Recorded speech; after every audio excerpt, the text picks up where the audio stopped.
Hello guys, Assalamu alaikum. Today we have to start with the next chapter of class 9, that is natural resources.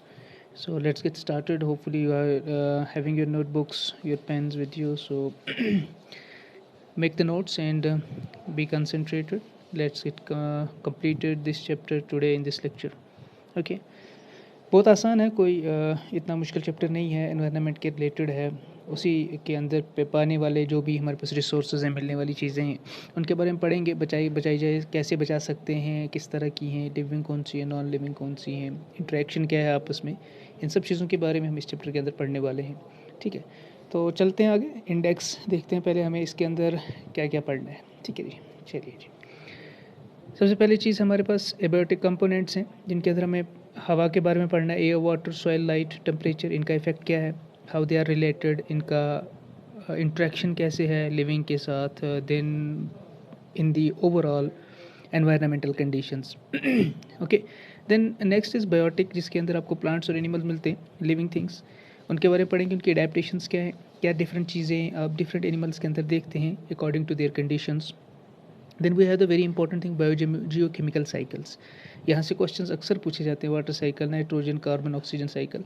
Water cycle के बारे में अक्सर question आता है। Then वही nitrogen, carbon, oxygen, जो भी हम बताएं इनकी क्या बेनिफिट्स हैं या मेरिट्स क्या हैं, वो सब चीज़ें हम इसके अंदर आगे डिटेल में पढ़ेंगे जब इस टॉपिक की बारी आएगी।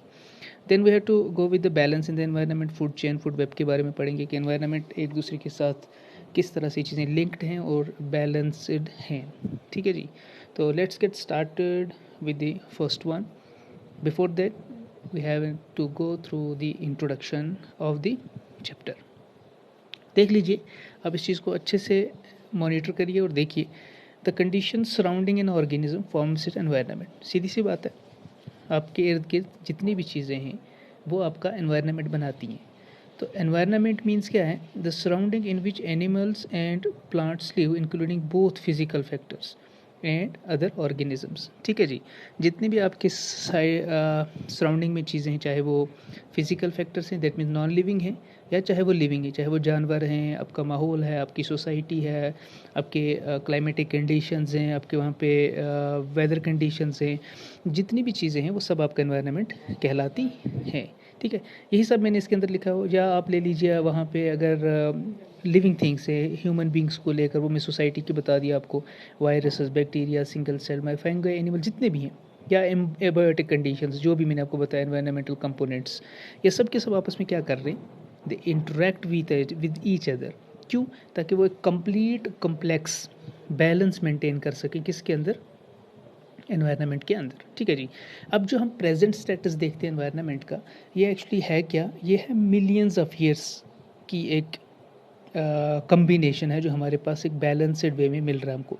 ठीक है ना। So the present status of a complex which we observe among various components of the environment is the result of millions of years. तभी तो हमें ये दिख रहा है आज। ठीक है जी, such a balance is due to the perfect and systematic cycling of various chemicals and other things, that is water, carbon and nitrogen. बाद में इन पे आएंगे हम डिटेल में जब हमारी इन साइकिल्स को हम पढ़ेंगे। ठीक है जी, तो ये सब इंट्रोडक्शन के अंदर आप ये समझ गए होंगे कि लिविंग और नॉन लिविंग जितनी भी चीज़ें हैं उन सब का आपस में इंट्रैक्शन क्या है और बैलेंस कैसे मेंटेन रहता है, उसी की चीज़ को हमने अब पढ़ना है डिटेल में। तो सबसे पहले हमने क्या लेने, abiotic components. So let's move with the abiotic components.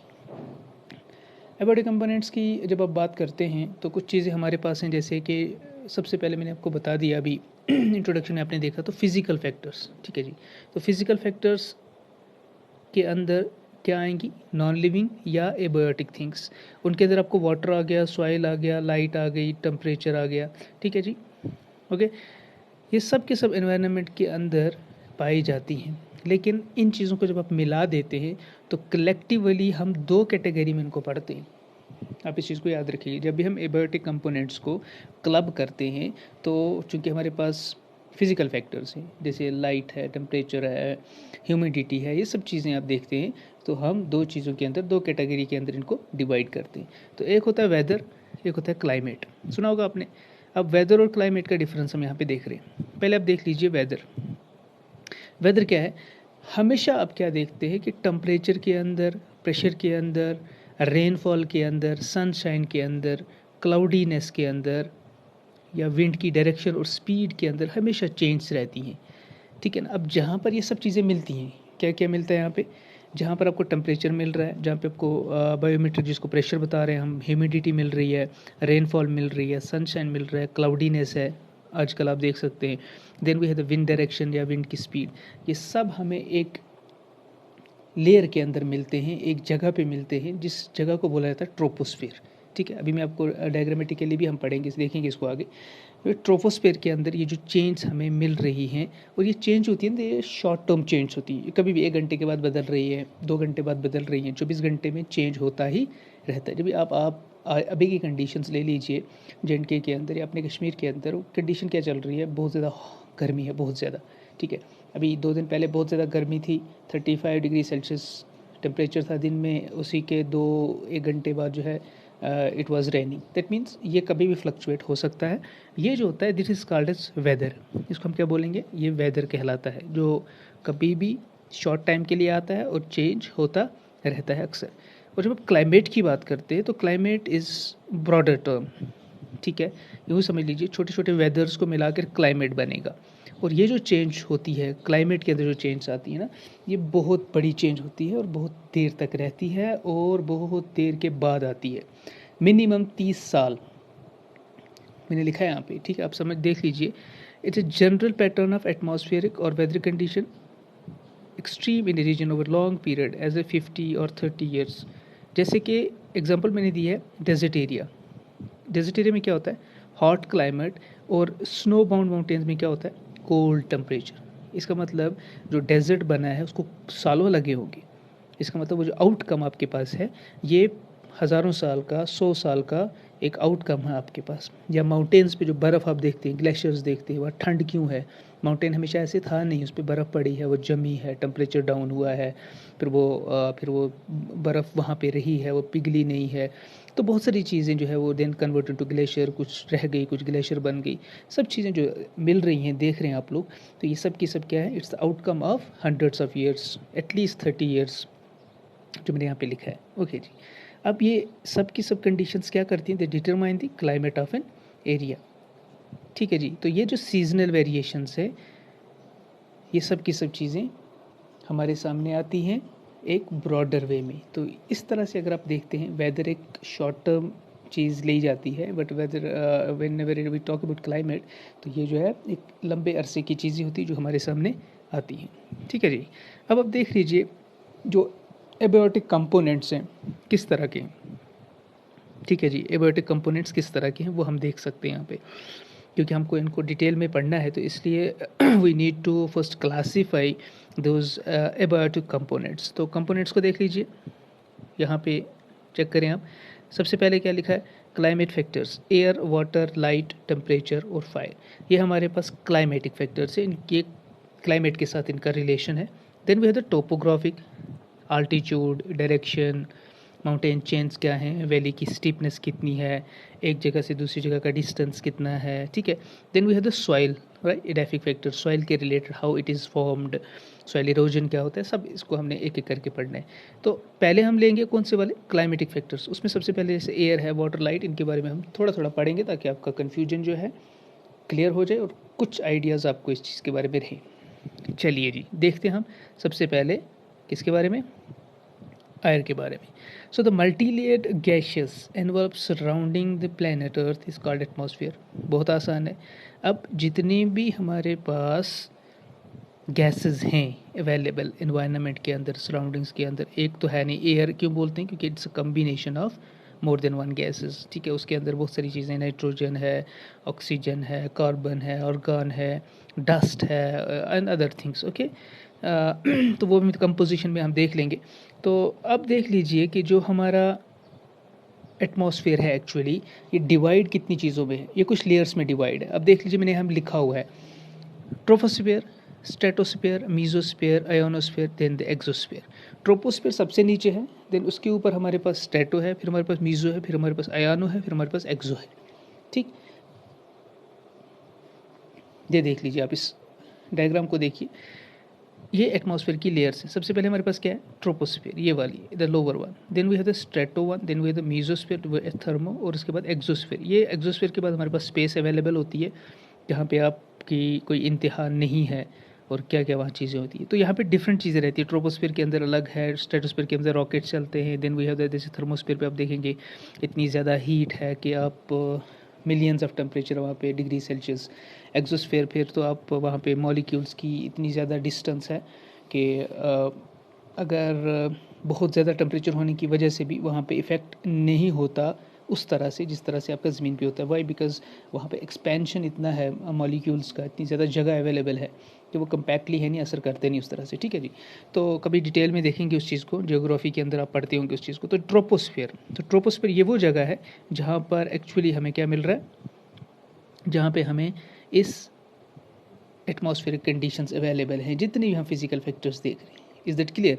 अब देख लेंगे ट्रोपोस्फेयर के बीच में definitely there is a line between this. अब देखो ट्रोपोस्फेयर स्ट्रेटोस्फेयर को डिवीजन चाहिए, बीच में कोई लाइन होगी, फिर मीजो स्ट्रेटो के बीच में कोई लाइन होगी, फिर थर्मो मीजो के बीच में लाइन होगी, एक्सो इसके बीच में लाइन होगी। तो उनके भी डिफरेंट नाम होते हैं, वो नाम ये रहे। देखिए भाई, पहले है ट्रोपोस्फेयर। ट्रोपोस्फेयर को और स्ट्रेटोस्फेयर को जो लाइन डिवाइड करती है उसको बोला जाता है ट्रोपोपॉज। ठीक है, फिर स्ट्रेटो और मीज़ो को डिवाइड करती है उसको बोलते हैं स्ट्रेटोपॉज।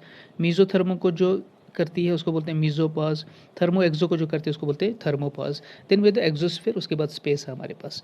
तो यहाँ पर मैंने यहाँ पे लिखा हुआ है, आप देख सकते हैं कि किस चीज़ की थिकनेस कितनी होती है आउटर स्पेस को लेकर, कितना नज़दीक है अर्थ के और कितनी मोटी ये लेयर होती है। यहाँ पे लिखा हुआ, आप उस चीज़ को देख सकते हैं आराम से। ठीक है जी, तो यही मैं आपको बता रहा था यहाँ पे कि ये जो एयर के डिफरेंट एटमॉस्फेरिक लेयर्स हैं उनके अंदर हमने ये भी आपको डायग्रामेटिकली आपने देख लिया। अब ट्रोपोस्फेयर की अगर आप बात करें तो यहाँ पे ही सब चीज़ें हमें मिल रही हैं। एयर में जो कंटेंट है वो हमें यहीं पे मिलता है। ठीक है जी, अब नीचे पैराग्राफ देख लीजिए। The troposphere is the lowest region of atmosphere which contains air and is subject of different yes heating. It extends from the surface of the earth up to 82 kilometres. Up to, ठीक है ना, होता नहीं है लेकिन 80 kilometres तक जा सकती है। ठीक है जी, अब क्लाउड फॉर्मेशन जहाँ पर हो रहे हैं, लाइटनिंग थंडरिंग जहाँ पे, थंडर स्टॉर्म्स जहाँ पे बनते हैं, ये सब के सब किस जगह पे हो रहा होता है, ट्रोपोस्फेयर के ऊपर हो रहा होता है, तब हमें मिलता है। अब जब कंपोजिशन की अब बात करें, एयर की कंपोजिशन में क्या क्या चीज़ें, नाइट्रोजन की बात करें 78.9%, oxygen 20.9, carbon dioxide 0.032, argon 0.92, then moisture या डस्ट पार्टिकल 0.02% मिलते हैं। ठीक है जी, समझ गए? ये वो डायग्राम है। फिर से देख लीजिए, ट्रोपोस्फेयर के बारे में हमने बात की बिकॉज हम एटमॉस्फेयर अर्थ के बारे में बात कर रहे हैं जो सराउंड कर रहा है अर्थ को, और वहाँ पर वो चीज़ें हैं जो डायरेक्टली और इनडायरेक्टली एक दूसरे पे डिपेंड होकर एनवायरनमेंट का बैलेंस मेंटेन करते हैं, चेक करते हैं। ठीक है, ओके जी। अब एयर हमारे पास है, लेकिन एयर के अंदर पोल्यूशन जो क्रिएट होता है, ठीक है ना, बैड इफ़ेक्ट जो हुए हैं एयर के साथ, वो क्यों हुए हैं, क्या चीज़ें एयर को पोल्यूट कर रही हैं, ये सब आप जानते हैं, छोटी क्लासों से आप लोग पढ़ते आए हो। रिकैप्चुलेशन है याद करने के लिए कि क्या क्या कॉजेज़ हो सकते हैं एयर के पोल्यूशन के। ऑटोमोबाइल एग्जिस्ट्स देखते हैं आप, industries, smokes, radio active elements, biocide, pesticide. इसका मतलब जितनी भी हमारी चीज़ें यूज़ हम कर रहे हैं उनमें से क्या हो रहा है, स्मोक निकल रहा है। दिल्ली के अंदर जो कंडीशन थी, दिल्ली के अंदर आपने सुना होगा, दिल्ली के अंदर इवन ऑड चला था नंबर्स, गाड़ियाँ कभी 15 दिन इवन चलेंगी, 15 दिन ऑड नंबर जो है वो चलेंगे। रीज़न क्या था, रीज़न था बिकॉज पोल्यूशन इतना ज़्यादा इंक्रीज़ हो गया था, वो वहाँ पर फॉग वाली कंडीशन हो गई थी, दिखाई नहीं, दिन में भी लाइट्स जलानी पड़ रही थी, इतना ज़्यादा पोल्यूशन था, ऊपर जगह ही नहीं जाने के लिए, सारा पोल्यूशन नीचे बैठ गया। ठीक है ना, बंद हो गया एनवायरनमेंट के अंदर। तो वो उसकी रिडक्शन के लिए उन्होंने क्या किया, they started this particular scheme even odd. अब चूँकि अब क्लियर हो गया बिकॉज कोरोना ने सबको अंदर बंद कर दिया, तो गाड़ियाँ तो थी नहीं, तो खुद ब खुद एनवायरनमेंट जो है क्लीन होता चला गया। ठीक है जी, तो नेचर खुद अपना फिर जब चेक करने पे आती है तो फिर लोकल लफ्ज़ों में समझो बैंड बजा देती है। ठीक है, तो ये जो है एयर पोल्यूशन के बारे में है कि ये चीज़ें हमें एयर के अंदर पोल्यूट कर रही हैं। एयर पोल्यूशन से इफ़ेक्ट्स क्या होंगे, तो काजेज़ हैं। देखिए, सबसे बड़ा जो इफ़ेक्ट हमें इस टाइम एयर पोल्यूशन का है, सबसे ज़्यादा ख़तरा है, दो चीज़ें हो सकती है एयर पोल्यूशन से। एक तो जो टेम्परेचर है अर्थ के अराउंड वो टेम्परेचर इंक्रीज़ हो जाएगा डेफिनेटली। और जो हमारा एक प्रोटेक्टिव ब्लैंकेट है अर्थ के अराउंड में, जिसको आप ओजोन बोलते हैं, वो ओजोन डिप्लीट होगी, कमज़ोर होती जाएगी। ओजोन होल जिसको आपने नाम सुना होगा, उसके बारे में अभी हम बात करेंगे। तो air pollution result in to serious ecological problems of global green house effect, जो मैं आपको बता रहा हूँ, global warming, global green house effect, trapping of gases, trapping of heat inside the troposphere that creates the internal rise in the temperature, which ultimately will definitely melt the polar ices, जिसकी वजह से coastal areas पे floods आएंगे, deaths होंगी, then बहुत सारी serious conditions हो सकती हैं, ठीक है। या पीलिंग ऑफ ओजोन लेयर, ठीक है ना, जिसको हम ओजोन होल के नाम से जानते हैं, जो एंटार्क्टिका के ऊपर फर्स्ट टाइम देखा गया था। तो ये जो ओजोन होल है, ये ओजोन होल क्या है, देखिए यहाँ पे एक डायग्राम से अगर आप समझ सकते हैं, ये सोलर रेडिएशंस आ रही हैं सन से और ये सीधे ज़मीन पे गिरी, यहाँ से हमारे पास क्लोरोफ्लोरोकार्बन से ओबियसली इमिशंस हो रही है, उसकी वजह से जो डस्ट बनता है, जो स्मोक क्रिएट होता है, उसकी वजह से ये यहाँ पे ट्रैप रहते हैं, मॉलिक्यूल्स ट्रैप रहते हैं, तो हीट को बंद कर लेंगे। हीट से बंद किया, हीट को बंद किया तो यहाँ से हार्मफुल रेडिएशंस अंदर आएंगी। अब हम बोलेंगे भाई ओजोन है, प्रोटेक्ट करेगा, लेकिन ओजोन कब तक प्रोटेक्ट करेगा, एक लिमिट तक, ठीक है। अब देख लीजिए, लुक एट दिस, मैं आपको एक यहाँ पे चीज़ समझाता हूँ। This is actual thickness of ozone, ये यहाँ पे देख लीजिए एक्चुअल थिकनेस। जब यहाँ पर हार्मफुल रेडिएशन आप अंदर आते देख रहे हैं, कहाँ पे आप देख रहे हैं, जहाँ पर ओजोन की डिप्लीशन हो रही है, ओजोन कम हुआ। इसका मतलब अगर 10 सेंटीमीटर ओजोन है, फॉर एग्जांपल 10 सेंटीमीटर ये आपको प्रोटेक्ट करेगी, 5 तक ये प्रोटेक्ट करेगी। अब जब अब इसको 4 सेंटीमीटर रह गई, ये डिप्लीट होते होते, तो इसका मतलब अब ये बाहर की चीज़ को नहीं रोक पाएगी, अब ये अंदर आ सकती है। That is the ultraviolet radiations. Alright, अब देख लीजिए, क्लोरोफ्लोरोकार्बन यहाँ से ऊपर जा रहे हैं और ये ट्रैप हो गए ट्रोपोस्फेयर के अंदर, और इन्होंने ओजोन लेयर को डिप्लीट करना शुरू कर दिया। हालांकि ओजोन इस फार्मूला है O3, ठीक है जी। ये एक्चुअली ओजोन बनता ही अल्ट्रावायलेट से है मिलकर, ठीक है। अल्ट्रावायलेट से यहाँ का ऑक्सीजन और वहाँ का एक उनसे मिलकर ये ओजोन बनाते हैं। कभी डिटेल में आपसे इसके बारे में बात करेंगे, how it is formed. But आप इतना समझ लीजिए, ओजोन का जो डिप्लीशन है, ozone hole is not actually कि वहाँ पे सुराख हो गया। Ozone hole is this, that there is decrease in the thickness of ozone layer at that particular area because of the pollution, because of pollution, air pollution. ये आप याद रखिए, जितने भी एयर पोल्यूशन अभी है एनवायरनमेंट के अंदर, अभी तो थोड़ा रिड्यूस हुआ है डेफिनेटली, बट अभी जितना पोल्यूशन अवेलेबल था हमारे पास एनवायरनमेंट के अंदर, उसकी वजह से बहुत ज़्यादा सीरियस कंडीशन हो रही थी।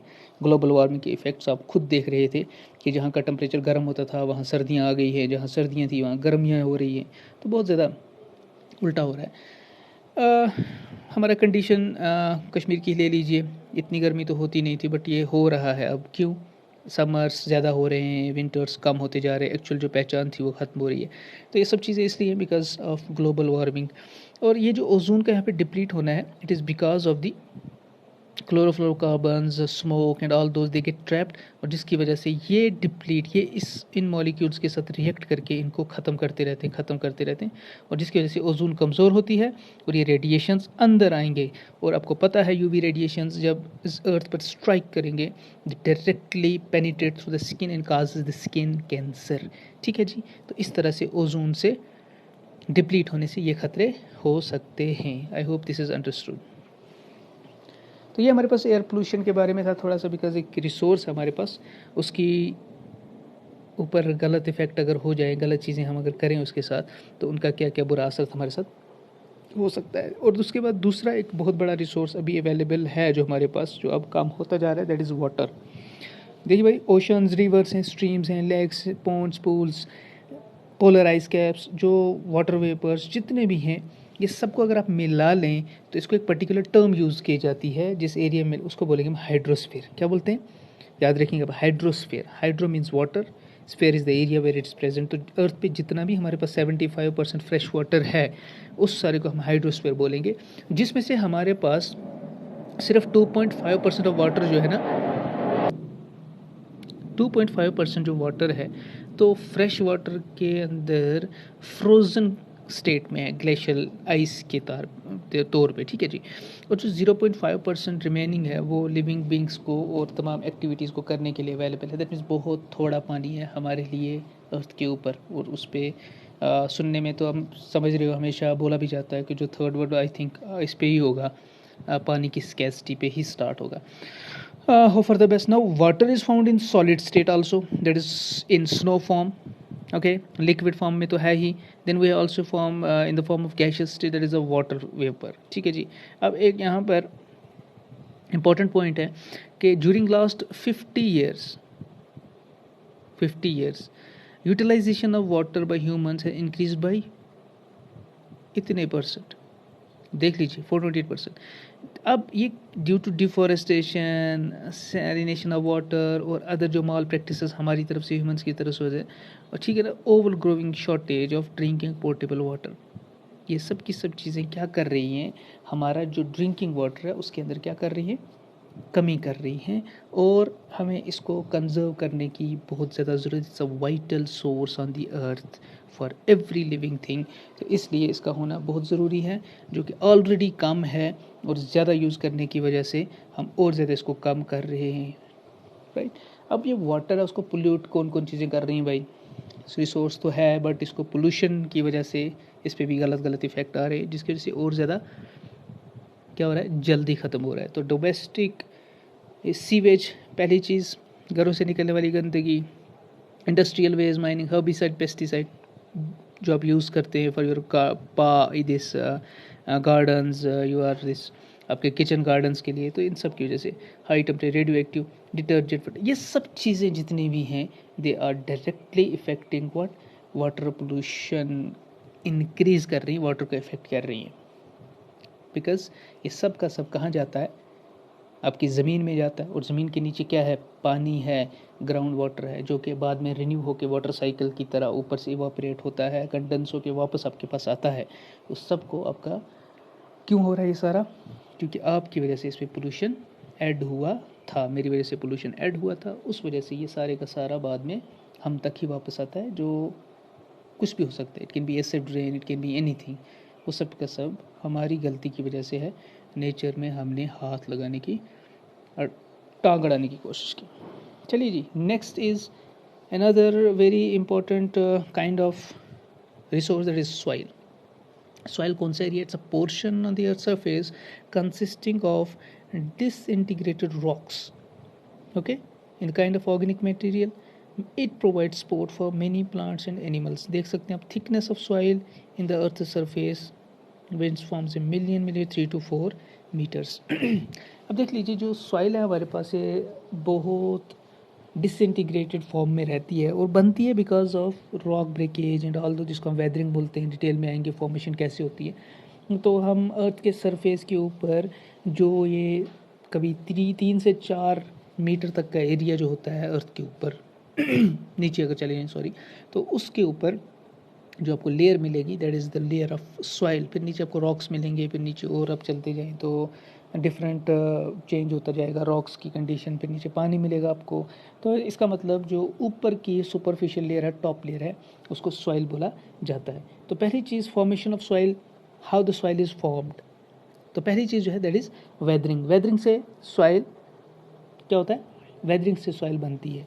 अब वेदरिंग क्या है, it's a break down of big rocks into fine small और smaller mineral particles is called as, it is actually called हो गया, called as weather stalkers.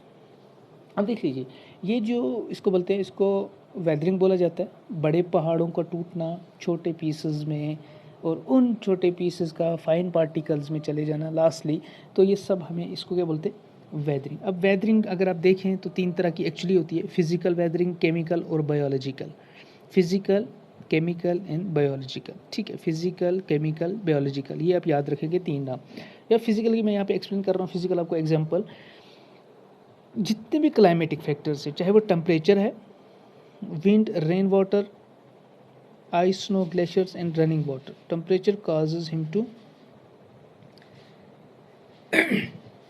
bring about the usual and unequal expansion. अब देख लीजिए जितने भी हमारे पास temperature है, मतलब फिज़िकल फैक्टर से, उनकी वजह से रॉक्स के ऊपर बहुत डिफरेंट इफ़ेक्ट्स आते हैं, बहुत डिफरेंट इफ़ेक्ट्स आते हैं। और लास्टली वो मैं आपको यूँ समझाता हूँ, आपने देखा होगा जब आप कहीं पे पिकनिक जाते हैं, if you went to Sonmarg, if you went to Gulmarg, ऐसे एरियाज़ में आपने जब आप जो पहाड़ी एरिया अगर वहाँ पे आपने जाकर देखा होगा, बड़े बड़े रॉक्स के अंदर क्रैक्स मिलेंगे आपको, छोटे छोटे क्रैक्स। ठीक है, छोटे क्रैक्स क्या हैं, वो टेम्परेचर या कभी उन्होंने रोल किया होता है, कुछ हुआ होता है, उसको क्रैक पड़ा। अब क्रैक हो गया, अब इस एरिया में बारिश हुई, क्रैक में क्या फंस गया, पानी। अब ये पानी क्रैक के अंदर बंद रहता है, जो ही टेम्परेचर रात को डाउन हुआ, ये कन्वर्ट होता है आइस के अंदर। और जब आइस के अंदर कोई भी पानी कन्वर्ट होता है तो ये साइज़ के अंदर इंक्रीज़ हो जाता है, राइट। अब देख लीजिए, जो ही पानी के ड्रॉपलेट्स कूल डाउन हुए तो उनका साइज़ इंक्रीज़ होगा, they create what you can say turgor pressure, external walls पे प्रेशर करेगा, जिसकी वजह से क्रैक्स बढ़ते हैं, क्रैक्स बढ़ते हैं। तो ये जो एक्सपेंशन हो रहा है, कंट्रैक्शन हो रहा है अनइक्वल, राइट, इससे फैसिलिटेट क्या होगा, ब्रेक होगा, दैट बड़ा वाला स्टोन विल बी ब्रोकन, टूट जाएगा और क्रिएट क्या करेगा, एक छोटा स्टोन, बड़े पत्थर को तोड़ के छोटा बना दिया, फिर इसी तरह सेम उसमें चलेगा, फिर वो नीचे गिरेगा, फिर वो आगे चलेगा। तो ये जो सारा का सारा प्रोसेस होता है, ये फिजिकल के अंदर आता है, ठीक है जी। तो ये फ्रीजिंग व्रीजिंग होकर ये सारे के सारे रॉक्स के अंदर, क्रैक्स के अंदर ये टूटना फूटना और कन्वर्ट होना छोटे पार्टिकल्स के अंदर, इससे क्रिएट होती है, बन जाती है क्या, सॉइल, जिसको आपने एक नाम दे दिया, जिसको अपने बोलते हैं फिजिकल वेदरिंग। केमिकल और बायोलॉजिकल, जिसके अंदर केमिकल यूज़ होंगे, और या बायोलॉजिकल अगर यूज, जिसके अंदर बायोलॉजिकल वेदरिंग के अंदर क्या चीज़ें यूज़ होंगी, ये आपको मैं होमवर्क के लिए एज ए तौर पे बहुत छोटी छोटी 2 डेफिनेशन है, ये आप खुद चेक करेंगे ताकि आपको थोड़ा सा काम अपने लिए रहे, ठीक है जी। और ये इंपॉर्टेंट है, याद रखिएगा। बायोलॉजिकल वेदरिंग अपनी टेक्स्ट बुक से देख लीजिए क्या है इसमें, अंदर आपको माइक्रो ऑर्गेनिज्म की इन्वॉल्वमेंट हो जाएगी, ये आपको हेल्प करते हैं, कुछ केमिकल्स क्रिएट करते हैं, यूँ समझ लीजिए, जो उन पत्थरों पे एक्ट करके उनको तोड़ने के अंदर हेल्प करती है। इस तरह केमिकल्स के अंदर भी होता है, वाटर के अंदर कुछ ऐसी चीज़ें होती हैं जो एज ए केमिकल एक्ट करके पानी जब वहाँ से गुजरता है कहीं से, तो उन पत्थरों को तोड़ने के अंदर हेल्प करता है। सुपरफिशियली मैंने आपको ये बता दिया। अब जब सॉइल प्रोफाइल, इसी के अंदर एक रिलेटेड टॉपिक है सॉइल प्रोफाइल। सॉइल प्रोफाइल क्या है, प्रोफाइल क्यों आप समझ लीजिए, profile picture, what is profile picture, ये आपको पहचान देती है कि आप कौन है, समझ रहे हैं, आपके बाल कैसे हैं, आपका चेहरा कैसा है, आपके बाकी फिजिकल अपीयरेंस कैसी है, तो ये आप प्रोफाइल पिक्चर के थ्रू। इसी तरह सॉइल का एक प्रोफाइल है, यानी एक कैसी दिखती है, कहाँ पे काली है, कहाँ पे रेड है, कहाँ पे थोड़ी सी डैम्प है, कहाँ पे लूजली पैक्ड है, कहाँ पे टाइटली पैक्ड है, ये इसका प्रोफाइल है। तो किस जगह पर कितनी है और कौन सी है, किस नाम से है, उसके बारे में जानना पड़ेगा, ठीक है ना। तो the soil, it's soil actually, the soil profile is used for vertical section of earth crust generally up to the depth of 1.83 metre. इसको आप याद रखेंगे, 1.83 मीटर तक की डेप्थ को जब हम देखते हैं वर्टिकली खड़ा, तो उसको हम क्या बोलेंगे, soil profile. Parent material to show different layers of horizontal soil. Okay जी, each layer varies in thickness, definitely color, picture, structure, consistency, porosity, acidity and composition. अभी मैंने आपको बताया कि soil profile की जब आप बात करते हैं तो different आपको कंस्टेंट मिलेंगे, different composition मिलेगा, different porosity मिलेगी, कितनी ज़्यादा लूजली है, उसमें एसिड कितना है और composition उसका क्या है। तो जब आप बात करते हैं तो इस तरह का कुछ soil profile आपको मिलता है।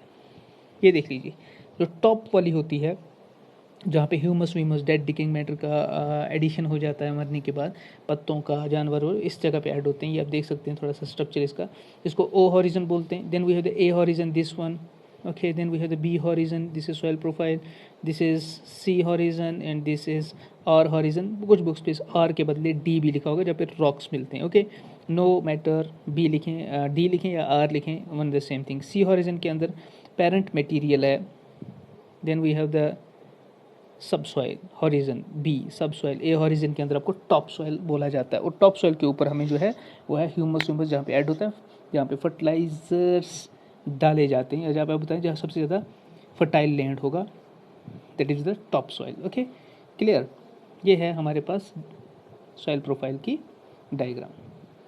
अब हम देखते हैं कंपोजिशन, कि सॉइल का कंपोजिशन है क्या, सॉइल के अंदर क्या क्या चीज़ें मिलती हैं। देख लीजिए सॉइल के अंदर कंपोजिशन क्या क्या है। Soil mainly consist of following 4 types of rocks particle. Obviously soil के अंदर क्या मिलेगा, रॉक पार्टिकल मिलेगी, बिकॉज रॉक से टूट के बना है। लेकिन जो साइज़ और टेक्सचर होगा उसकी बेसिस के ऊपर देखना हमने। ग्रेवल्स, छोटे छोटे पत्थर, then we have the sand particles, clay particles, silt particles. आप इनको आराम से समझ सकते हैं, कोई इतनी दिक्कत की बात है नहीं। ये चीज़ें हमें मिल रही हैं पहले तो किसके अंदर, सॉइल के अंदर। अब जो सॉइल की टाइप है किस बेस पे आप देखते हैं, शाबाश, किस बेस पे, on the amount of particle and type of particle. ठीक है, कितने पार्टिकल हैं और किस टाइप के पार्टिकल हैं, उस बेस पे जब हम डिवाइड करते हैं सॉइल को तो हमारे पास डिफरेंट तरह की सॉइल होती है, जिसको हमने किया 3 टाइप की। एक होती है सैंडी सॉइल, एक होती है क्लेई सॉइल और एक होती है लूमी सॉइल। नाम याद रखेंगे आप। लेकिन जब आप एग्रीकल्चर पॉइंट ऑफ व्यू से देखते हैं, एग्रीकल्चर की जब हम बात करेंगे तो हमें क्या चीज़ देखनी होगी, हमें ये देखनी होगी कि किस एरिया के अंदर कौन सा क्रॉप उगाया जाता है और वहाँ पर कौन सी चीज़ सूट करेगी उस टेम्परेचर को, उस क्लाइमेट को लेकर। वहाँ पर एग्रीकल्चर पॉइंट ऑफ व्यू से इंडिया के अंदर सॉइल को डिफरेंट टाइप्स में डिवाइड किया जाता है। तो सबसे पहले जो चीज़ है that is the residual soil. Okay, residual soil ये किस तरह की होगी, it can be red, it can be black और it can be laterite soil.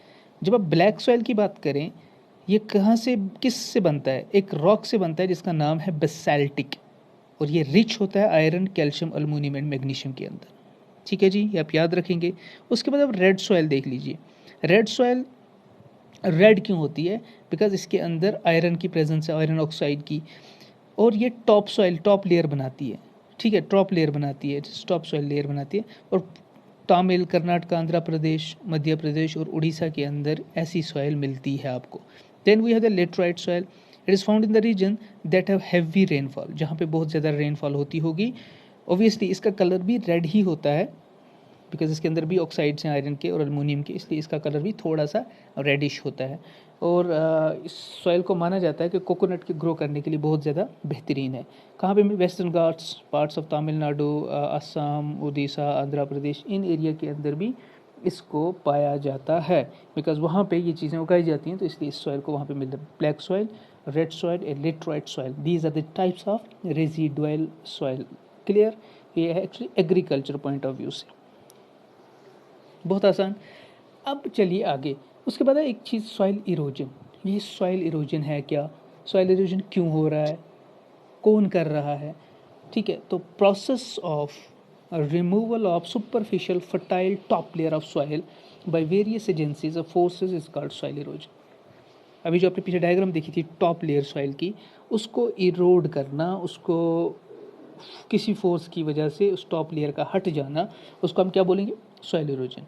अब इसकी वजह से क्या होगा, it involves the movement of soil from one place to another. Definitely अगर विंड आ गई, टॉप सॉइल को उठाए एक जगह से दूसरी जगह लेगी, ठीक है ना। It may due flowing of flowing water, rain water, floods, winds और डस्ट स्टॉर्म्स। जो मैंने यहाँ पे लिखा वो आप यहाँ देख सकते हैं, रेन, रिवर, फ्लड, डिफॉरेस्टेशन की वजह से भी सॉइल इरोजन होता है। बिकॉज वहाँ पर जो प्लांट्स हैं, ट्रीज़ हैं, उन्होंने सॉइल को बंद रखा था, आपने उखाड़ दिए, सॉइल लूज़ हो गई, कोई भी चीज़, हवा चली, वहाँ से पानी गुजरा तो वो सॉइल को साथ में लेके नीचे आ गई। क्लियर, आपने देखा होगा हमारे जम्मू हाईवे पे हमेशा जो है लैंडस्लाइड्स आती रहती हैं। वो लैंडस्लाइड्स हैं क्या, एक्चुअली रॉक्स तो हैं ही, आते ही हैं, लेकिन कुछ एरियाज़ ऐसे हैं जहाँ पे सिर्फ सॉइल आती है नीचे। That is the soil erosion, because वो लूज़ हो चुकी है, वहाँ पे पानी, बारिश थोड़ी सी भी हुई तो वो सारे का सारा खिसक के नीचे आता है। तो this is how the soil erosion takes place. Okay, अब इससे क्या होता है, they carry away bit of soil sand slowly wash away and the sediments. छोटी छोटी जो उसके अंदर कंकर हैं उनको क्या कर देता है, वॉश कर लेता है रेन वाटर की, बिकॉज रेन जब पड़ती है बारिश कहीं पे तो वो फोर्स से नीचे आता है उसका पानी, तो वो टॉप सॉइल अगर कुछ भी थोड़ी बहुत तो स्प्लैश करेगा, लेके अपने साथ चला जाएगा, ठीक है ना। तो ये सब चीज़ें आप याद रखेंगे।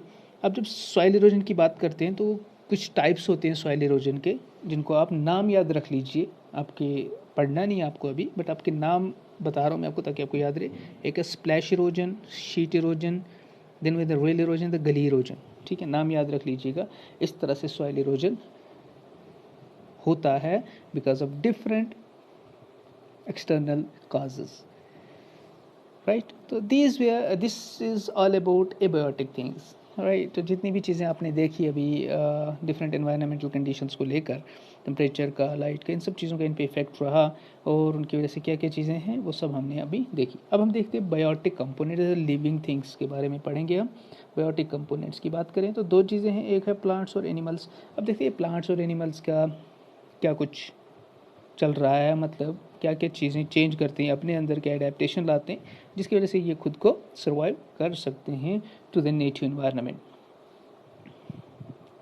So the biotic components of environment include all living, including human beings. They can be producer, consumer और decomposer. ये चीज़ आप याद रखेंगे. प्रोड्यूसर हो सकता है, कंज्यूमर होगा, डिकम्पोजर होगा. प्रोड्यूसर वो होंगे जो अपना खाना खुद बनाते हैं, प्लांट्स आ गए. Then we have the consumer जो प्लांट्स को खा रहे हैं. देन द डिकम्पोजर जो किनको खा रहे हैं, जो कि कंज्यूमर्स को खा रहे हैं, मरने के बाद उस पर एक्ट करके उनको ख़त्म कर देते हैं. तो एडेप्टेशन इन प्लांट्स की अगर बात करें तो यहाँ पे मैं थोड़ा सा ये जो डिटेल लिखी हुई है ये आप डिटेल ध्यान से पढ़िए ताकि आपको बहुत अच्छे से ये चीज़ समझ आ जाए. ठीक है, उसके बाद मैं आपको एक बहुत आसान तरीके से समझा रहा हूँ इस चीज़ को साथ समझे. तो based on the quantity of water available in the habitat, the plants have been variously modified and have registered their structure and mode of life. अब देख लीजिए, अब प्लांट्स को चेंज क्यों होना है, वो चेंज हो रहे हैं because of what, water availability के ऊपर. पानी कम हो रहा है कहीं पे, तो उस पानी के कम होने की वजह से क्या करेंगे, तो पानी कम हुआ तो डिफ़िकल्टी आएगी. तो they are from generation to generation आहिस्ता आहिस्ता आहिस्ता आहिस्ता दे चेंज. और ऐसे प्लांट आप जब देखते हैं जिनको पानी की कम ज़रूरत पड़ती है, उन प्लांट्स को बोला जाता है ज़ीरोफाइट्स. क्या बोलते हैं उनको, XERO, ज़ीरो, राइट. तो ज़ीरोफाइट्स देख लीजिए. अब जो ये प्लांट्स होते हैं जो ग्रो करते हैं एबंडेंस वाटर में, याद रखिएगा, वो प्लांट्स पहले जिनको पानी की क्या करें, डिफ़िकल्टी हो और फिर भी मतलब कम पानी यूज़ करें, ऐसा समझ लीजिए, उनको बोलेंगे ज़ीरोफाइट्स. और जो ज़्यादा पानी यूज़ करें उनको बोलते हैं हाइड्रोफाइट्स. और वो होते हैं जिनको मीडियम, मतलब न ज़्यादा न कम पानी, वो हो गए मीज़ोफाइट्स. मीज़ोफाइट्स, हाइड्रोफाइट्स एंड ज़ीरोफाइट्स. अब मैं आपको एक एक्सप्लेनेशन करता हूँ, ताकि आपको समझ आ जाए. हम ज़ीरोफाइट की एग्जांपल लेंगे to explain this. Let's take the example of what, xerophyte. अब देख लीजिए ज़ीरोफाइट क्या है. These are the plants that grow in places with scanty water such as desert. Sindh के अंदर डेजर्ट है, हिल्स में. The To cope up with the high temperature also they show different types of adaptive features. अब देख ला, बोला आपने अपने adaptation कर ली, भाई कैसे कर ली, क्या क्या चीज़ें हो गई, चेंज हो गई. तो डिफरेंट चीज़ें चेंज होती हैं, वो देख लीजिए क्या क्या. Number 1 is they have an extensive root system. Extensive root से मतलब पानी जहाँ तक है, यूँ ले लीजिए मेरे पास बाल्टी है यहाँ पे और मैंने प्लांट वहाँ रखा है, तो वो खुद सर्च ऑफ वाटर यहाँ तक ग्रो करेगा अंदर से. समझिए आप. ओके, तो एक तो ये चीज़ होगी. दूसरा, to minimize the rate of transpiration. Leave से ट्रांसपायरेशन हो रहा है, पानी का ऊपर जा रहे हैं, तो उस पानी को ट्रांसपायरेशन को मिनिमाइज करने के लिए, कम करें, there are different adaptation in leaves. क्योंकि एडेप्टेशन किस में चाहिए, हमने लीव्स में चाहिए. तो this leaf is reduced in size, they become small sized. तो स्मॉल साइज्ड लीव हो जाएगी. दूसरी चीज़, तो leaves are entirely disappeared in some plant. For example Capparis, मैंने यहाँ पे एग्जांपल दी हुई है. तो अगर आप इन नाम को लिखेंगे गूगल के अंदर तो आपको एक इमेज आ जाएगी, आप चेक कर लेंगे कि इनके अंदर कैसी कैसी लीव्स के अंदर क्या चेंज है. तो the leaves are entirely disappeared in some plants. कुछ प्लांट्स के अंदर लीव्स क्या है ही नहीं, डिसअपियर हो चुके हैं. क्यों, ताकि ट्रांसपायरेशन को रोक सकें. पानी बहुत कम है भाई, बाहर नहीं फेंक सकते. ठीक. So some plants have sunken type of stomata. तो स्टोमेटा जो आपने देखा होगा, bulged guard cells and all those, वो संकन रहेगा, पूरा चिपका हुआ रहेगा, एम्बेडेड रहेगा, अंदर रहेगा, छोटा रहेगा. उसके बाद है leaf surface generally is shining and glaze to reflect light. अब देखिए, अगर एक चीज़ है जिसके ऊपर लाइट रिफ्लेक्ट हो रही है, इसका मतलब वो लाइट एब्जॉर्ब नहीं करेगा और हीट ज़्यादा बनेगी नहीं, तो ट्रांसपेरेंट का प्रोसेस नहीं होगा. तो इसलिए इनकी जो लीव्स होते हैं, इनका जो सरफेस होता है, that is shiny, glazed, they reflect light and heat. For example, एक नाम मैंने यहाँ दिया था, जिजेपस जुलूबा, राइट. ये एक एग्जांपल मैंने यहाँ पे जुजूबा, जिजेपस जुजूबा एक प्लांट का नाम है. ये आप देख सकते हैं, टाइप कर दीजिएगा. ये मैंने इटैलिक्स में लिखा है बिकॉज अपने टेक्सोनॉमी के अंदर मैंने आपको ये चीज़ समझाई थी, why to write its rule for it. So leaf के अंदर ये जो जिजेपस जुजूबा है, इसकी जो शाइनिंग होती है इसके लीव्स के ऊपर, सरफेस के ऊपर, वो लाइट को एब्जॉर्ब नहीं होने देता, रिफ्लेक्ट कर देता है. ठीक है. तो ये एडेप्टेशन है किसके अंदर, प्लांट्स के अंदर, जो इसको हेल्प कर रही हैं. आज जब हम एनिमल्स की बात करें तो एनिमल्स के अंदर भी इस तरह की एडेप्टेशंस आपको मिलेंगी जो कि उनको सर्वाइव करने देती है कुछ ऐसी कंडीशंस के अंदर. Let's check out now the adaptations in animals. Animals form the other important biotic component, definitely living component of biotic. They depend on what, on the plants for their survival. We people also, right.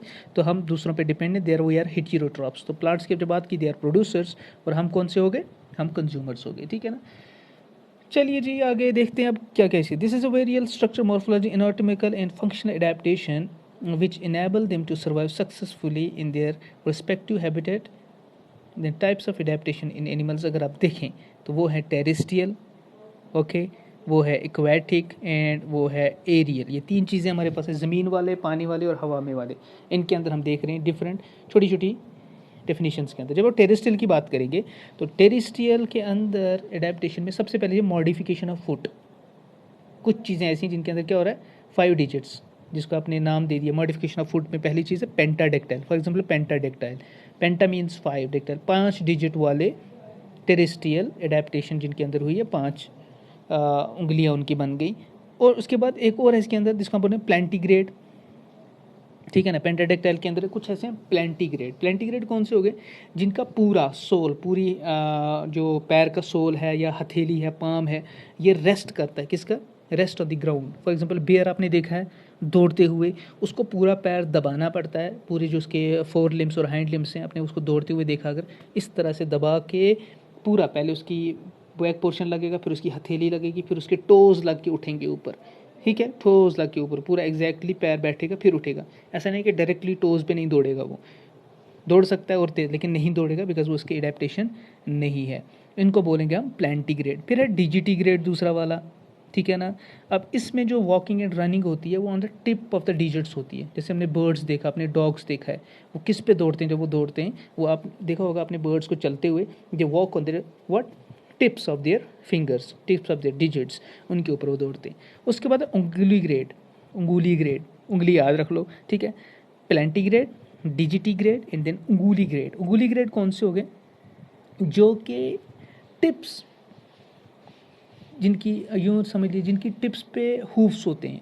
क्या होते हैं, hoofs. Hoofs क्या होता है, जैसे अपने horse को देखा है, डंकीज़ को देखा है, रेनासोरस, इन सब के जो फीट हैं, इन सब के जो पैर हैं, इनके ऊपर नेल होते हैं, नेल्स लाइक स्ट्रक्चर होते हैं, उनको हूफ बोला जाता है। तो ये जो टिप ऑफ हूफ होता है, तो इनके ऊपर ये अपना दौड़ते हैं, जब उसके ऊपर इनको दौड़ना पड़ता है, डायरेक्टली इनका वो जो अपना पैर होता है वो नीचे नहीं पड़ता है, हूफ लगा है, तो घोड़े की नाल जिसको आप बोलते हैं, ठीक है। डंकीज, हॉर्सेस, राइनोसरस, मैंने एग्जांपल दिए। अब जब आप बात करें 4 लिम्स और 2 लिम्स के बारे में, कौन कौन किस पे चल सकता है आहिस्ता आहिस्ता, अब देख लीजिए, आप बर्ड्स को ले लीजिए, उनके अंदर 4 लिम्स भी हैं, हाइंड लिम्स भी हैं, ठीक है। 4 लिम्स आर मॉडिफाइड, हमने पढ़ा था इसके अंदर डाइवर्सिटी के अंदर, 4 लिम्स मॉडिफाइड हो चुके हैं विंग्स के अंदर, तो वो हाइंड लिम्स मौजूद हैं। या हम ह्यूमन बींग्स हैं, हमारे अंदर पैर और हाथ अलग अलग काम करते हैं। दिन कैंगैरूज आप देख सकते हैं 2 पैरों पे चल, 4 हैं बट 2 पे चलता है, राइट। 2 पे जब दौड़ता है, 2 पे दौड़ता है, 2 ऊपर रखता है उठा के, तो इनको ऐसे वालों को बोला जाता है बाइपेडैलिटी, ओके। अब कुछ ऑर्गेनिजम्स ऐसे होते हैं जिनकी जो टेपरिंग होती है, हेड होती है, टेपरिंग ऑफ हेड, जिन्हें नूल, आपने वो मैं आपको यूँ बता दूँ, नूल जो होगा वो आपने देखा होगा, टेपरिंग ऑफ हेड, स्नेक है, श्र्यू है, मोल है, ठीक है। ये इनका जो सिर होता है आगे से वो पतला होता है, स्नाउट लाइक, लंबा पतला, लंबा पतला, ठीक है। ये सब की सब आप देखते हैं, ये एक्चुअली किस लिए इन्होंने ऐसा हो गया, ताकि ये ज़मीन को कर सकें, खोद सकें, डिगिंग एंड बरोइंग, ताकि खोद सकें ज़मीन को, ठीक है ना। आप क्या यूज़ करते हैं, वो यूज़ हम गेंती वेंती यूज़ करेंगे कुछ, ठीक है ना, कुछ ऐसी खुरपी वुरपी यूज़ करके हम क्या करेंगे, ज़मीन को खोदेंगे। बट दे डू, अपने स्नाउट से नीचे मारते हैं ज़मीन के अंदर और ऐसे खोदते खोदते निकल जाते हैं। Why, that has been modified for same purpose. Then we have, this is what is about terrestrial one. Then the aquatic पानी वाला। अब देख लीजिए, आपने पानी के अंदर जो मछली है उसका आपने स्ट्रक्चर अगर देखा, आपने मछली को कभी हाथ पे पकड़ा होगा, ठीक है ना। बहुत सी लड़कियां भी देखेंगी, छी कौन पकड़ेगा, है ना, लेकिन पकड़ना चाहिए, देखना चाहिए। What is there, the streamline body, ठीक है, स्ट्रीमलाइन बॉडी होती है। उनके ऊपर स्केल्स अगर होते भी हैं वो पीछे की तरफ मुड़े होंगे, अपोजिट में नहीं होंगे, ताकि वो हिंड्रेंस क्रिएट ना करे। स्ट्रीमलाइन बॉडी होती है, पूरा एक स्ट्रेट बॉडी होती है। एयर ब्लैडर हैं, ठीक है। देन रेस्पिरेशन के जब किससे ले रहे हैं वो सांस, गिल्स के through. This is the modification, this is the modification, streamline body होना उसका मॉडिफिकेशन है। ये सब चीज़ें जो आप देख रहे हैं यहाँ पर, ये सब क्यों हो रही हैं, ताकि एक्वेटिक ऑर्गेनिजम्स के अंदर एक एडेप्टेशन हो जाए, ठीक है। जैसे आपने ऑक्टोपस थे ना, ऑक्टोपस के अंदर देखो एक डिफरेंट कंडीशन है, उसके अंदर एक डिफरेंट सर्वाइवल उसका ये है, एक डिफरेंट हैबिटेट है उसका। तो इसका मतलब everything that is in the aquatic environment also tend to what adapt themselves and tend to become more and more effective than others, ताकि उनका क्या रहे, सर्वाइवल रेट ज़्यादा रहे। तो इसलिए ये हमारा हो गया एक्वेटिक वाला पार्ट। एक है टेरेस्ट्रियल वाला जिसके अंदर डिफरेंट चीज़ें देखी, वही हमारे पास एक्वेटिक का, उसके अंदर ये चीज़ें हमने देखी। फिर हमारे पास एरियल वन, एरियल आसमानी उड़ने वाले, उसमें भी आपने देखा होगा जानवर कौन से वाले, चिड़िया विड़िया, आप उनके अंदर क्या होती है, एक spindle shaped, streamline spindle shaped body, ताकि हवा के अंदर उनको कोई दिक्कत ना हो उड़ने के अंदर। फीदर्स आपने देखे हैं, पार हैं उनके अंदर, विंग्स हैं, right. Then we have the pneumatic bones. Pneumatic bones, what is that pneumatic bones, important term है। ये जो बर्ड्स की बोन्स होती हैं वो हॉलो होती हैं, अंदर से खाली होती हैं। इनके अंदर क्या होती है, इनके अंदर छोटी छोटी कैविटीज़ होती हैं, they are called as air cavities, जो होती है ना वो हवा से भरी रहती हैं, they are filled containing many air cavities. इसकी वजह से जो उनकी बॉडी है वो हल्की हो जाती है, एक तो हल्की होती है, दूसरा उनका जो है बॉयंसी मेंटेन रहती है फ्लाइट के दौरान। व्हाट इज़ बॉयंसी, बॉयंसी समझ लीजिए मछली जब पानी के अंदर चलती है, चलते चलते वो उल्टी क्यों नहीं हो जाए, पेट ऊपर हो गया बेचारी का, इम्बैलेंस होगी, हुआ कभी ऐसा होता है, नहीं होता, because they maintain the buoyancy, उसके अंदर एयर ब्लैडर है, वो उसका बॉयंसी मेंटेन करता है। इसी तरह जो हवा के अंदर उड़ रहे हैं परिंदे, इनकी बोन्स न्यूमेटिक होती हैं, कैविटीज़ होती है, उसके एयर फील्ड रहती हैं, जिसकी वजह जब ये उड़ते हैं इनकी बॉयंसी मेंटेन रहती है, ये बेचारे गिरते नहीं, इधर उधर इनका नहीं होता, इम्बैलेंस नहीं होते। Buoyancy means they maintain their aerial balance. Aquatic की बात करें तो एक्वेटिक के अंदर भी बॉयंसी का वर्ड यूज़ कर सकते हैं। क्लियर, ओके जी, ये है हमारे पास एडेप्टेशन इन एनिमल्स। अब चलिए आगे, बहुत इंपॉर्टेंट चीज़ है, दैट इज़ बायोजियोकेमिकल साइकिल्स।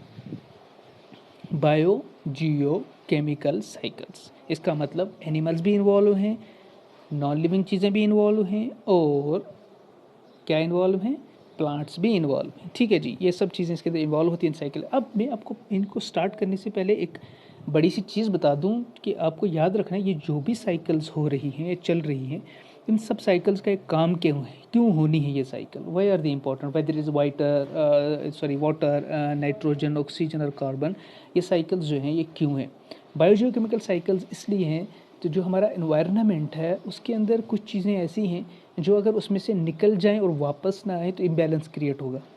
तो इसी तरह ये डायग्रामेटिकली मैं आपको बताऊंगा, अभी हम देखेंगे कि जो चीज़ें इन्वायरमेंट से निकल रही हैं वो किसी न किसी वे में वापस इन्वायरमेंट में ऐड हो रही हैं। उससे क्या होता है, उससे बैलेंस मेंटेन रहता है। कुछ चीज़ें ऐड हो रही हैं, निकल रही हैं, ऐड हो रही हैं, निकल रही हैं, वापस जाती है। उससे एक तो सर्वाइव सबका हो रहा है, सर्वाइविंग रेट कंटिन्यू है, और दूसरा इन्वायरमेंट से भी चीज़ें ख़त्म नहीं हो रही। ओके, सो बायोजियो केमिकल साइकिल कुछ को देखते हैं एक एक करके। Let's get start. तो नंबर 1 इज़ वाटर साइकिल। कि आप डायग्राम को ध्यान से देखिए, हमारे पास पानी अवेलेबल है, चाहे वो बारिश है, चाहे वो स्नो है, चाहे वो ग्लेशियर्स है, इस सब का पानी उतर के आता कहाँ है, पिघलने के बाद जाएगा कहाँ, ज़मीन के ऊपर। तो ज़मीन के ऊपर पानी फिर ज़मीन के ऊपर तो रहता नहीं, वो नीचे चला जाता है, चला गया नीचे तो वो बन गया ग्राउंड वाटर, ठीक है। अब ग्राउंड वाटर आहिस्ता आहिस्ता चलते चलते चलते रिवर्स में पहुंचा, सीज में पहुंचा, स्ट्रीम्स में, तो वहाँ से हो गया क्या, इवापोरेट, इवापोरेशन हुई। इवापोरेट होते ही ऊपर टेम्परेचर चूँकि कम होता जाता है तो कंडेंस होता है, कंडेंसेशन हो गई, और यहाँ से ट्रांसपायरेशन प्लांट्स कर रहे हैं, पानी बाहर फेंक रहे हैं, ठीक। तो यहाँ पे ये सारा पानी मिलके कंडेंस होता है, कंडेंस होते होते आगे जाता है, क्लाउड्स बनते हैं, और फिर बारिश की सूरत में नीचे आता है, ठीक, या स्नो की सूरत में नीचे आता है। स्नो आएगी तो ग्लेशियर्स बनेंगे जो कि आहिस्ता आहिस्ता मेल्ट होंगे, स्नो बनेगी तो जल्दी जल्दी मेल्ट होंगे सीजनली। देन बारिश बनेगी तो आपको पता ही है, बारिश, प्रेसिपिटेशन, बारिश, वो सब का सब फिर वापस किस पे पहुंचेगा, ज़मीन पे, रेनफॉल का पानी फिर जाएगा ग्राउंड में, फिर यहाँ से स्ट्रीम्स में, फिर ऊपर। So this is how the cycle goes, ये चलेगा, ये चलता रहेगा। अब आपने देखा पानी खत्म हो रहा है, पानी यहाँ पे खत्म नहीं हुआ, इससे पानी की मेंटेनेंस रही, पानी की मेंटेनेंस रही, ठीक है। This is what the water cycle is. बहुत आसान शब्दों में हम इसको पढ़ रहे हैं ताकि आपको समझ आ जाए, कोई डिटेल ऐसी नहीं, सिर्फ आप इस चीज़ को याद रखेंगे, डायग्रामेटिक के पॉइंट ऑफ व्यू से आपको याद रखें, ठीक है जी बच्चों। क्या हो गया, वाटर साइकिल, ठीक है जी। चलिए आगे, नेक्स्ट इज़ ऑक्सीजन साइकिल। अब देखिए ऑक्सीजन का साइकिल भी मेंटेन रखना है। ऑक्सीजन कहाँ कहाँ से, ऑक्सीजन और कार्बन साइकिल जो बात करें थोड़ा सा मिक्स्ड है, एक जैसा ही है, बिकॉज CO2 की बात लेके चलते हैं हम, तो कार्बन भी आता है उसमें, ऑक्सीजन में आता है। फिलहाल यहाँ पे ऑक्सीजन की बात करेंगे। एक प्रोसेस हो रहा है फोटोसिंथेसिस, कहीं एक से शुरू कर लो, या रेस्पिरेशन।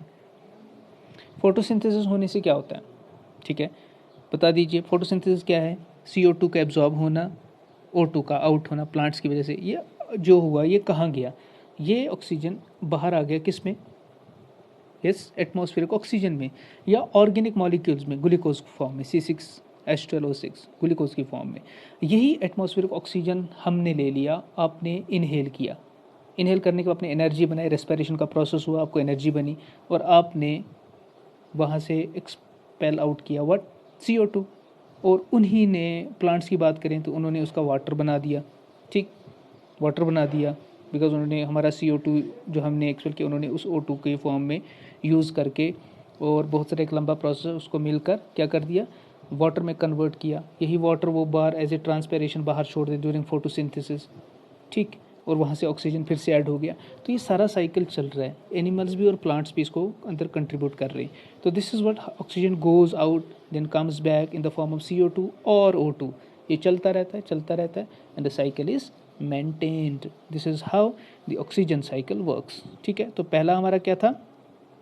Water cycle. दूसरा हमारा हो था ऑक्सीजन साइकिल, ठीक। देन हमारा अब तीसरी साइकिल है, शाबाश, carbon cycle, CO2 cycle. Carbon dioxide cycle नहीं बोलेंगे इसको, हम क्या बोलेंगे? Carbon cycle. सेम है, आराम से देख लीजिए। फोटोसिंथेसिस का प्रोसेस होगा, CO2 यूज़ हो गया, प्लांट ने रेस्पायर किया या ट्रांसपायर किया, ऑक्सीजन बाहर, ओशंस अपटेक करते हैं कुछ वहाँ पर, और यहाँ से रूट्स की रेस्पायरेशन होती है। यहाँ देख लीजिए अब कुछ मरा हुआ जानवर है, ऑर्गेनिक वेस्ट यहाँ पे, यहाँ से एनिमल रेस्पायरेशन हुई है, उसका क्या बोलते हैं उसको, उसने बाहर फेंक दिया है CO2, कार्बन है उसके अंदर, ठीक है ना। ऑटो फैक्ट्रीज, यहाँ से इमिशन हो रहा है, गाड़ियों से इमिशन होगा कार्बन मोनोऑक्साइड, तो कार्बन एडिशन हो रहा है एनवायरनमेंट के अंदर, ठीक, कार्बन एडिशन हो रहा है।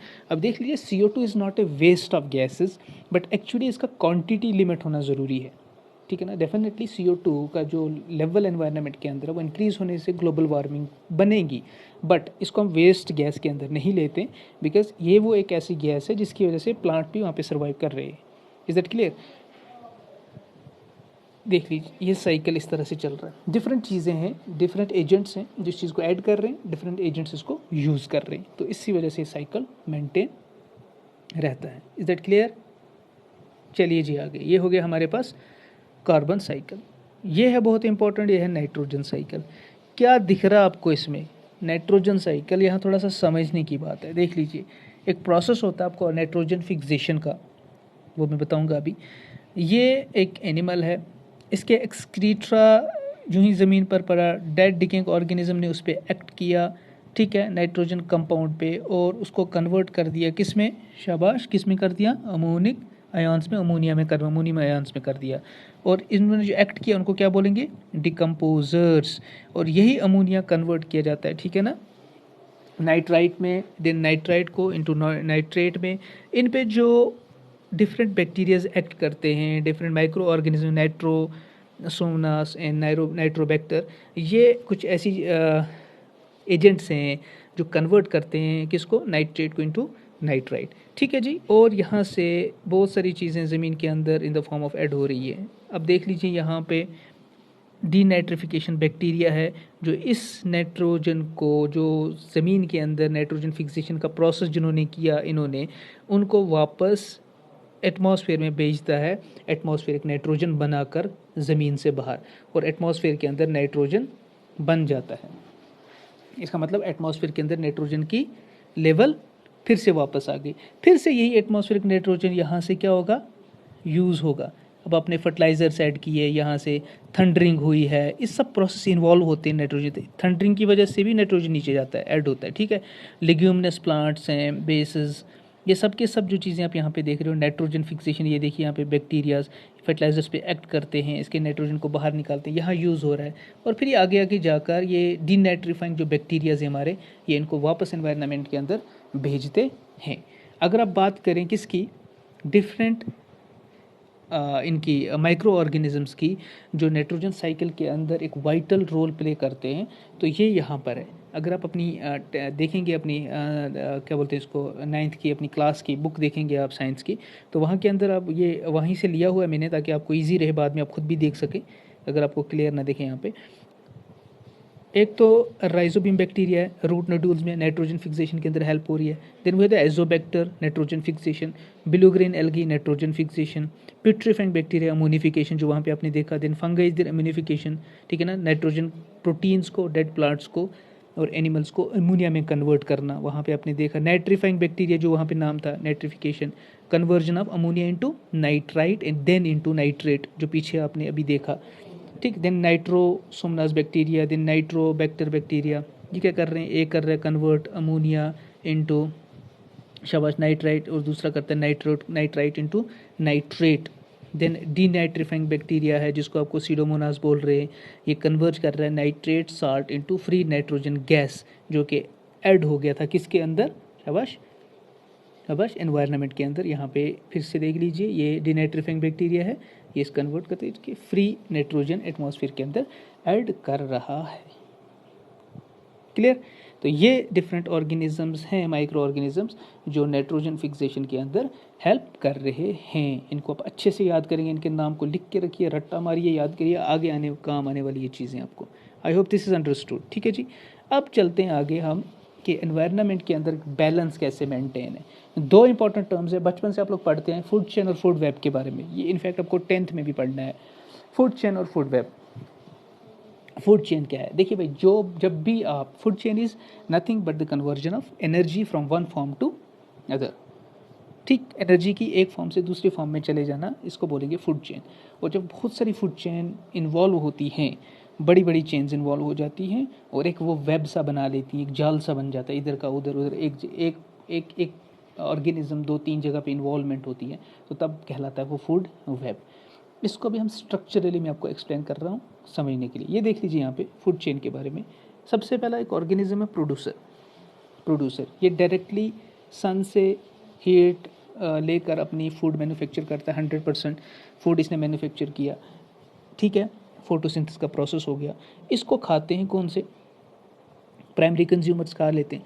इन प्राइमरी कंज्यूमर में एनर्जी चली गई, किससे, इससे यहाँ पे एनर्जी चली गई, और यहाँ से इनको खा लिया किसने, यहाँ देखिए फ्रॉग ने खा लिया, जिनको आप बोलते हैं सेकेंडरी कंज्यूमर। और इन सेकेंडरी कंज्यूमर्स को खा जाते हैं टर्शरी कंज्यूमर। कौन खा जाता है, टर्शरी कंज्यूमर। फ्रॉग को खाता है ना, स्नेक खा जाता है फ्रॉग को, और स्नेक को पड़ जाएगा ऊपर से, चील भी लागी तो वो खा जाएगी, जिनको आप बोलते हैं एपेक्स प्रेडेटर्स। प्रेडेटर भी बोल सकते हैं, कंज्यूमर भी बता सकते हैं आप, ठीक है। और ये जब मरती है, इसके ऊपर माइक्रो ऑर्गेनिजम्स एक्ट करते हैं, और डिकम्पोजर्स इस पर एक्ट करते हैं और इसको ख़त्म कर देते हैं। यहाँ एनर्जी निकली थी, या वापस एनर्जी ज़मीन में ऐड हो गई, मैन्यूअर फर्टिलाइज़र की फॉर्म में, यूँ समझ लो जिस तरह आप डालते हैं उस न्यूट्रिएंट्स कन्वर्ट हो जाते हैं ज़मीन के अंदर। फिर वहाँ पर प्लांट लगा दीजिए, वो फिर से ग्रो करेगा, अपनी एनर्जी बनाएगा, and this goes on repeating repeating and repeating. This how the chain flows, this how the energy through this food chain flows. Clear. अब जो एनर्जी फ्लो होती है एक्चुअली ये पूरी की पूरी नहीं होती, but only 10% of energy from one form to other form flows. इसीलिए 10th के अंदर आपको एक टॉपिक पढ़ना है, 10% लॉ, ठीक है जी, ओके। देख लीजिए, एक सिंगल दिखा दिया मैंने यहाँ पे फूड चेन ओवल की। ये प्लांट है, इसको इंसेक्ट खा गया, इसको माउस खा गया, और इसको ओवल खा गया। ओवल कॉर्निवर है, ये ओमनीवोर है, ये हर्बीवोर है, ये प्रोड्यूसर था। ये सारे एक दूसरे को खा गए, ये एक सिंगल फूड चेन है। अब ये फूड चेन क्या है अब, ठीक है ना, here is the definition, the food chain is the path of energy from one living thing to another, ठीक है। Decomposers like bacteria are necessary for all food chains, है ना, लास्ट में ख़त्म तो उन्होंने ही करना है, उसका होना ज़रूरी है। ये ओवल बेचारा वहाँ पर ख़त्म कर दिया जाएगा मरने के बाद डिकम्पोजर्स के थ्रू। Is that clear. बहुत आसान है, बहुत ज़्यादा आसान है। अब देख लीजिए फूड वेब को, ये देख लीजिए फूड वेब। अगर आप इसमें से कुछ चीज़ें अलग निकालें तो वो फूड चेन होगी। मैं यहाँ पे आपको बताता हूँ, ये एक फूड चेन है, ये वाली, क्लियर, समझ गए आप लोग। ये एक दूसरी फूड चेन है, ठीक, ये कुछ तीसरी फूड चेन है। ये बहुत सारी फूड चेन्स है यहाँ पे जो आपस में मिल रही हैं, और दूसरे की फूड चेन में भी हैं इन्वॉल्वमेंट। तो ये सारे का सारा मिलकर बनाता है फूड वेब। देख लो, यहाँ पर रैट को पाइथन खा रहा है, पाइथन फ्रॉग को भी खा रहा है, और यहाँ से पाइथन को वुल्फ खा रहा है, ठीक। और इस पाइथन को ईगल खा रहा है, यहाँ पे इस पाइथन को ईगल खा रहा है। ओके, देन वी हैव, ये देखिए ग्रास होपर ने इसको कॉर्न्स को खाया, इसको फ्रॉग खा गई, यहाँ से ये बटरफ्लाई को भी खाता है, ठीक, यहाँ से आप फ्रूट फ्लाई है उसको भी खाता है, यहाँ से ड्रैगन फ्लाई उसको खा रही है, और यहाँ से चिड़िया आ गई उसने इसको खाया। इसका मतलब this is the web type, every organism is dependent on other and they are using themselves for consuming energy of the other form। तो ये बैलेंस मेंटेन रहता है, और इस पूरे कलेक्टिवली इस स्ट्रक्चर को बोला जाता है फूड वेब। क्लियर? तो फूड वेब क्या है? Food web combination of more than one food chain है, कॉम्प्लेक्स स्ट्रक्चर है, बट फूड वेब भी एक्चुअली फूड चेन ही है, बट ये बहुत सारी फूड चेन्स का मिलकर बनाते हैं, इसलिए इसको फूड वेब बोला जाता है। ठीक, खाना पीने के लिए जाल बिछा दिया इन्होंने। I hope this is understood. ये इसकी वजह से क्या रहता है, इस सब की वजह से एक टॉपिक हमने अभी भी नाम दिया उसको, बैलेंस इन द एनवायरनमेंट। इससे एनवायरनमेंट के अंदर बैलेंस मेंटेन रहता है, एक दूसरे को खाता है उसकी जाति कम होती है, फिर वो दूसरा दूसरे को खाता है, तो ये मेंटेन रहता है। वरना अगर कोई किसी को नहीं खाता यहाँ पर, तो वो क्या होता कि एक ही सबके सब जो है ज़मीन पे आ जाते, कौन किसको कहाँ पे जगह कहाँ मिलती।